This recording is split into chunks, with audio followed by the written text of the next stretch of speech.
Assalamu alaikum. I'm Salih Al-Qatari from GC27. Welcome to BBS training.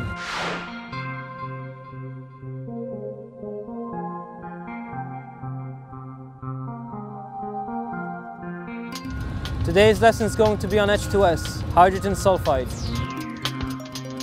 Hydrogen sulfide, short for H2S, can be present anywhere that petrochemical processes exist, and it can kill you before you even know it's present. There are three primary reasons for this. First, H2S is invisible, you cannot see it, and you can only smell it sometimes, at 1 part per million. That means it is only a warning at very low concentration. So low in my office, only 1 cup of H2S allows you to smell the rotten egg odor. Above 1 part per million, where the real danger exists, you can no longer smell its odor. Second, H2S is heavier than air. That means it likes to creep into low-level areas, such as excavations, trenches, or oil tanks. Eventually, it will creep anywhere into any space, outside or inside. Third, H2S can kill you. Concentrations of H2S above 10 to 100 parts per million begins with eye irritation to corneal blistering in your eyes, coughing to vomiting, headaches to not being able to think.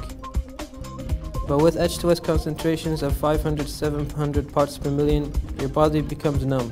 Your nervous system begins to shut down, creating tremors and convulsions. And you can no longer talk or call for help. You cannot hold your bladder or bowel, and you will eventually collapse. Then at 1,000 parts per million, you will die within a few breaths.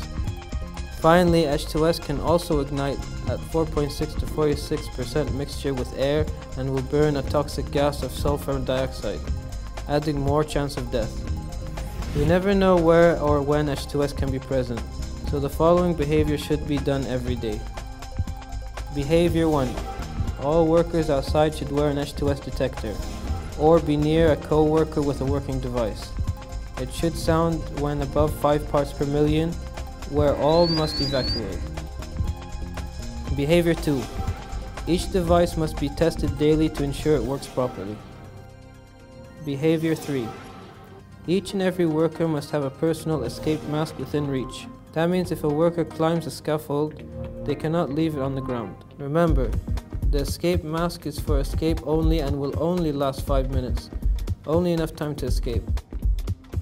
Behavior 4. Each worker must know how to put the personal escape mask on. Behavior 5. All workers must be able to explain the physical body signs of H2S. At 1 ppm, there will be the smell of rotten eggs. At 10 ppm, eye irritations occur. At 100 ppm, eye swelling, headache, nausea, and you will no longer be able to smell. At 500 ppm, the worker will have difficulty breathing, shaking body, and numbness. At 700 ppm, breathing failure, unconsciousness, and loss of bladder and bowel control will occur. At 1000 ppm, immediate unconsciousness and death will occur within a few breaths. Behavior 6. All workers should be able to point out all the probable locations of H2S. Behavior 7. Any low-lying areas, trenches, excavations, tanks, or other areas where H2S is known to exist should be marked and shared with workers. Behavior 8. All workers should be able to explain windsocks and how their direction will determine the direction the H2S is blowing. Their goal is to go upstream or opposite and away from the direction of wind. Behavior 9. All workers must also demonstrate where to evacuate in the event of H2S. Clean air areas are the best way to recover from any overexposure. Behavior 10. And in an event that a worker falls unconscious to H2S, all workers should explain that only trained personnel with self-contained breathing apparatus may rescue that worker. The personal escape masks are not meant for this, and there is a chance that the rescuer could become unconscious as well. Behavior 11. All workers must explain how to contact emergency personnel at any time. The best behaviors for dealing with H2S are to avoid areas where H2S may be present, protect yourself with detectors and escape masks, and know how to detect H2S and react if there is an incident.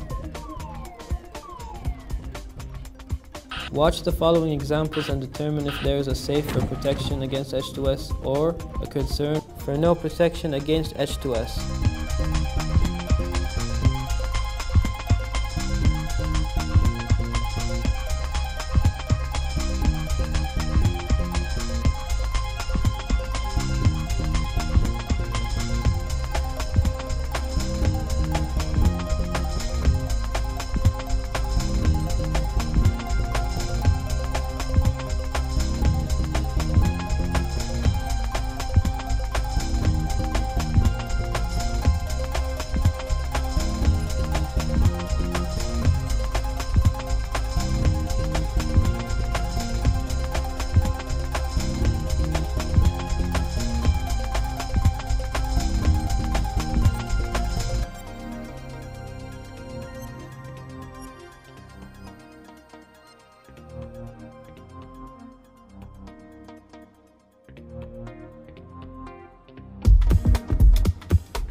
Thanks for watching. Stay safe.